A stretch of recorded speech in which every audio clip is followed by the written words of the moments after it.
I've been kind of, hesitant on talking about what I do for a living because, what I do for a living is very scrutinized and stuff. But, a couple of my coworkers have egged me on and wanting me to, like say something or whatever, But I am a correctional officer. I work at a prison around inmates, or if you want to call them incarcerated persons, or now I like you can it. call them victims of the Nice. law now, if you want to call them. Well, victim's a strong word. I mean, that's one of the terms. Incarcerated persons, that's very PC, though. I like it. It's Yeah. very PC. That's the California model for you. I don't mind it, though. Like victims of the... Let's calm down, okay? That's a little strong. It's a little too woke for me. Incarcerated persons, okay, whatever. I don't have a problem with that. Yeah, no longer inmates. I'll still... I mean, I'm sure there's plenty of people that piss and moan about incarcerated persons being a statement, but like for me, it's like okay. I mean, linguistically, it makes sense. Yeah. So to Victims shorten it up a but, little bit, I am willing now to.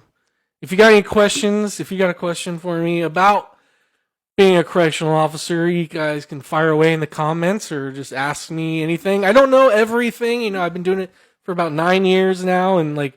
There's certain jobs like I haven't done yet, so like there's certain things I don't specifically know. So, but I'll try and give you my best insight that I can on certain things. There's certain things I just can't talk about. So, Sure. But I'm willing now to talk about this stuff. So this is something that just popped in my head. Yeah. Okay, unscripted, right? It just kind of popped in there, and sorry for the tangent again, but the incarcerated person statement, yes. Right? And to go back on that a little bit. See, I don't. The reason why I don't mind that much is, and this is just a slight tangent. We're not going to go too far here, but because they are people, right?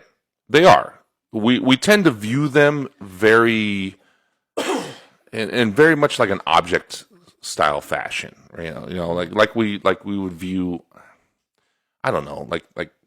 This is kind of a weird analogy, but like strippers, for example, right? They're very objectified, right? Yeah. I feel like prisoners are too, so I don't have a problem with calling them incarcerated persons because they really are people, that have a lot of circumstances that lead up to where they are. Now, does that mean they shouldn't be punished for their crimes? No. I mean, obviously, we should have laws and we should have punishments in place. That's totally fine.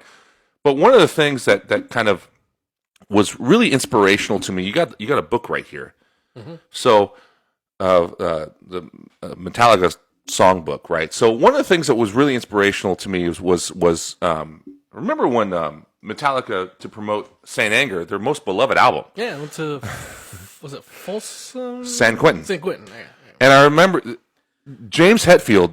They performed a live set for the prisoners, and James, before they played, got up on stage and made an impromptu speech to the prisoners.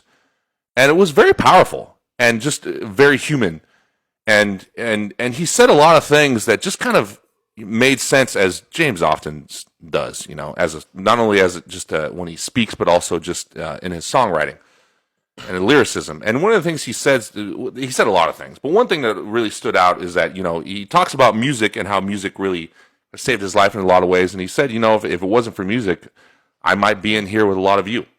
And it really just kind of emphasizes the fact that they are people, right? Persons, if you will. Yeah. And, they're not just all pieces of shit, although we might like to identify them as such. And some of them are, you would know better than anybody, are really, really difficult to deal with. Mm-hmm. And belong there. Yes, there is, at times you have to face consequences. You have to take responsibility for your actions. And if that requires incarceration, by the letter of the law, then or the spirit of the law, or whatever it may be, then so be it. But there's still people, there's still a humanity there that shouldn't go unnoticed. So that's why. Anyway, it's a long way of saying I don't mind that. Don't mind the term? I don't mind that PC statement. To me, that's not too. That's the right amount of wokeness.